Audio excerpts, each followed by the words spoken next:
Hi, my name is Diaz, and today on the Fantom G, we're going to learn how to automate our faders while we're in song mode. So check this out, it's actually very easy to use.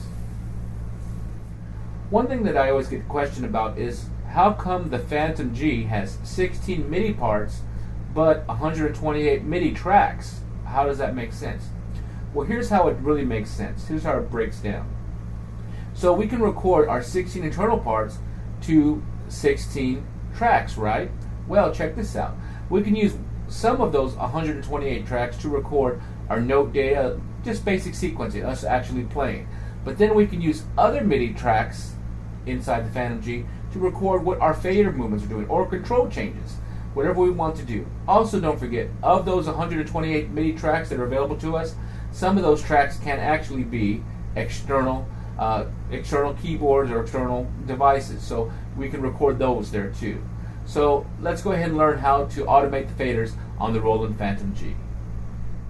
Okay, the first thing we want to do in our Fantom G is, right now I'm in single mode, but what I'm going to want to do is I'm going to want to go to Song, Song List, and I'm going to choose one of the songs that I've done. The content of the song really doesn't matter. We're just going to use it for an example. So I'm going to choose this one called Neo Soul Vibe, and I'm going to press F8 to load, and OK. So right now we have my song already listed right here. Here's a little bit of it right now.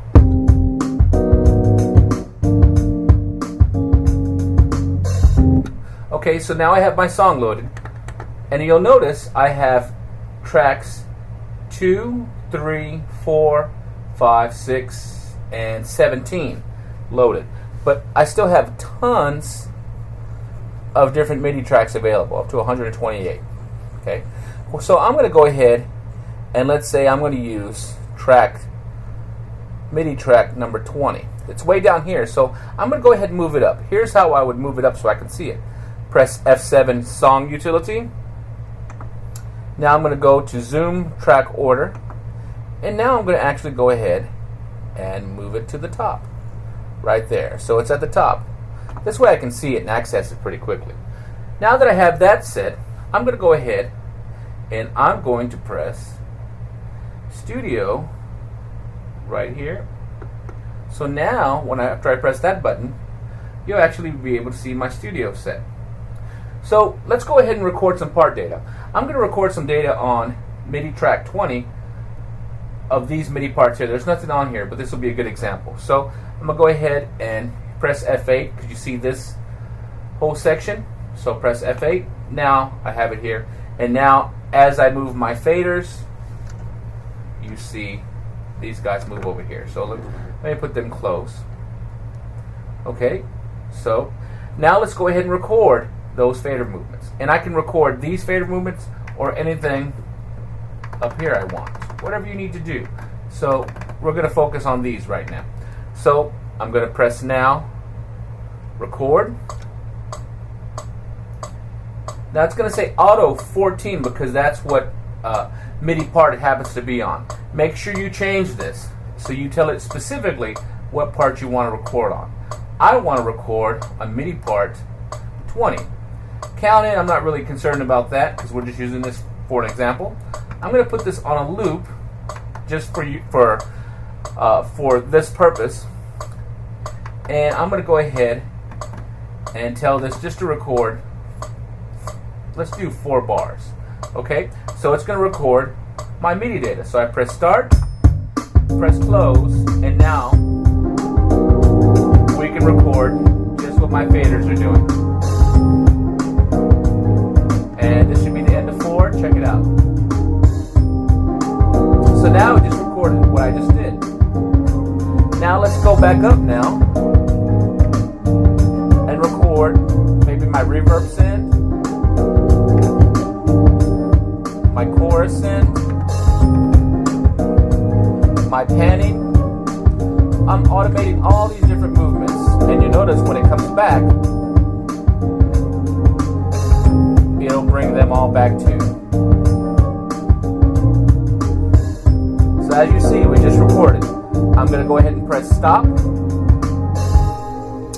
and assign it to that new track, which if we press the song button just to the left of the screen, you'll notice now I actually have some information here. So let's go ahead and play it. I'm going to press studio. Oops. I'm going to press studio so I can see again, and let's play it. So here it's coming in.